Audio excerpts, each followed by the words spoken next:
lane do you want? Oh, you idiot. What are you doing, you stupid Volvo drivers? Volvos are supposed to be safe, aren't they?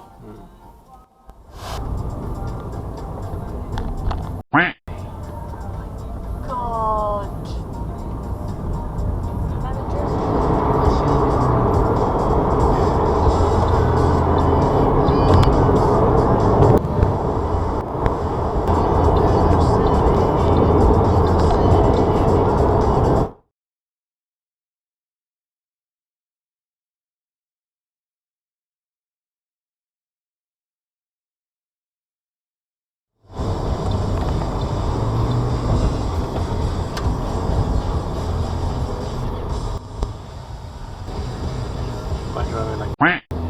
Yeah, a little bit. Just everyone's just going so slowly and lane hogging.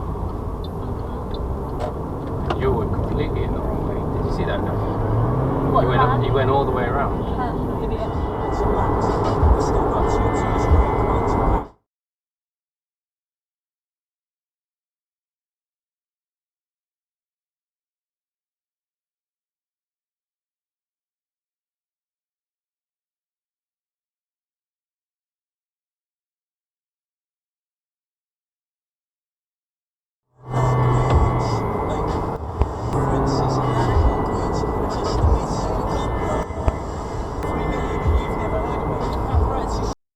All of you.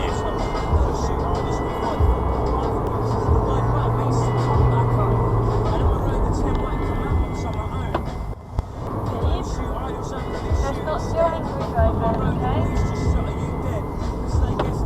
Look at them.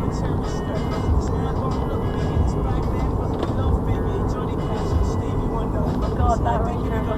Oh my God. They're all together driving like idiots. And that one. Do you reckon they're all... I think they're all together. Do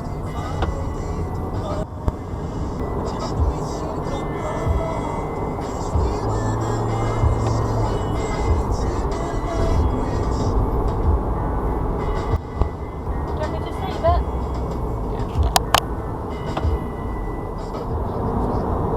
Somewhere else. At certain moments when something will go around wrong. Can you think of a specific example, something that you feel like, oh my God, I don't even know how I wrote? Where did that Well, come from? you know, sometimes something just comes very That quickly. you weren't at your deepest essence, and how that led in turn to a kind of self-loathing. I feel like that in the way that, you know, talking about how Seinfeld's very natural devotion to stand-up comedy, and you know, and the sort of and a bright budgie yellow Daytona's finest.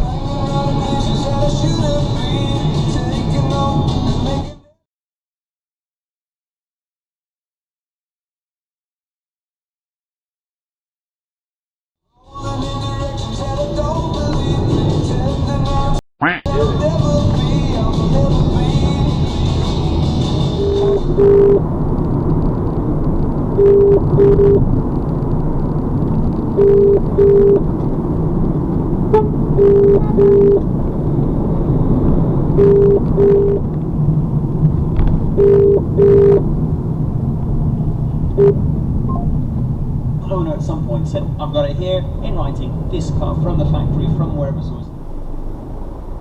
Oh, this afternoon. Yeah. Come on.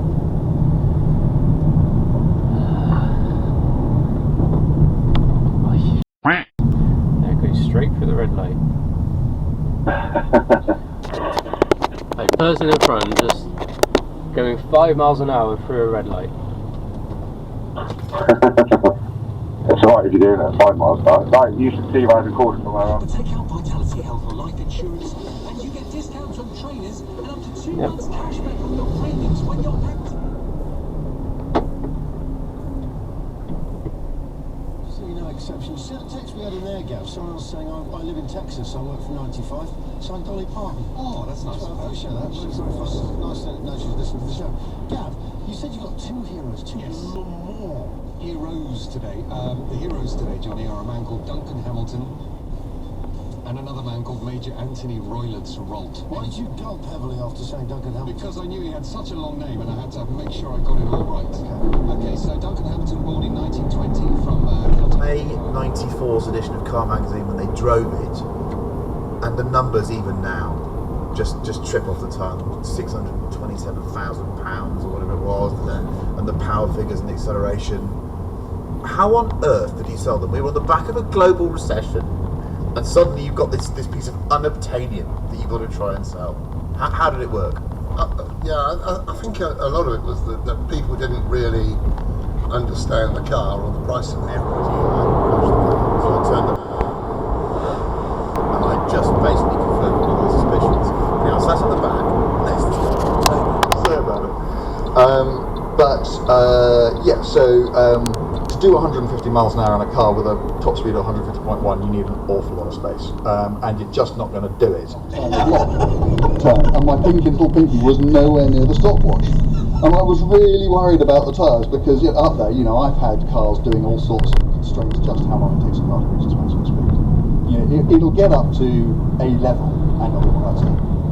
Just sit down outside temperature to gauge. So when I hit said black ice, if you drive the north, standing in this field, thinking, what I want to happen now is this car to be, because the front PU was fine, the bumper was moved a bit, but I managed to get underneath it and play with some of the mountings, bend the mounting back, and I thought this thing looks fine actually. It's just, there's a mutual respect about our vehicles, but ultimately it's a bit like having a mate who's got a dog the same as your dog. You don't mind his dog, but you're pretty convinced that your dog's more obedient and all round a bit of a better dog. Fill up their Suzuki Alto and then go in the shop and go to the toilet. And this is the thing, it's not just waiting for someone to fill up with fuel, it's then they go in the shop.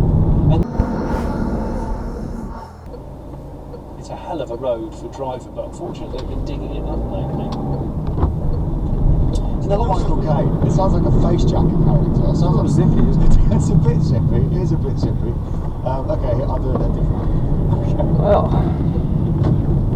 I've been to so many little towns, and it's just crazy that on album 3 now it's just really starting to connect, and we're just so passionate, and we love how loyal and how much they love music over there. Well, obviously One Direction, also quite a big band over here in the UK, not really played on Radio X, but one of the biggest bands on the planet. He was involved in the writing of a track on that album. How on earth did that come about? Where did you guys meet?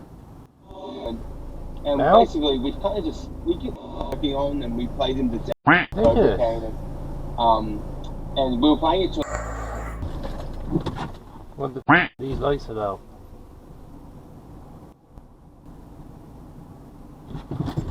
Finally.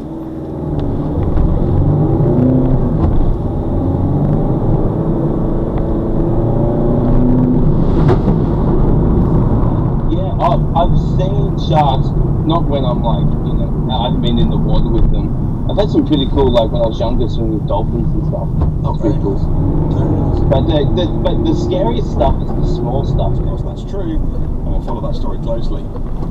One of the stories I mentioned at the beginning of the show is a new plug-in hybrid from the Panamera. Review on iTunes anytime for the podcast. It really helps me grow the show. That'd be amazing. Thank you if you can do that. And in the meantime, I will catch you tomorrow for Friday's edition. Have a wonderful podcast. I am your host, David Smith Jr. Unfortunately today, Christian's not with us. The commissioner put out... It's not going to be quick.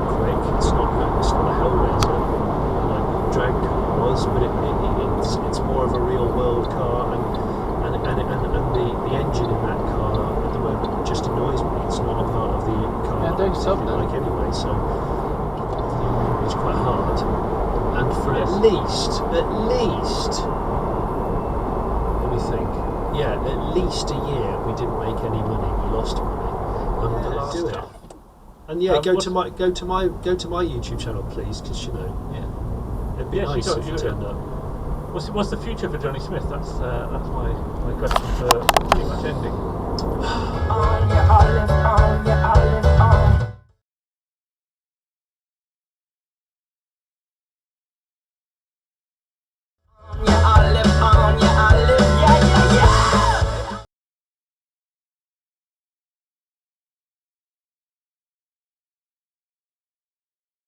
Yeah.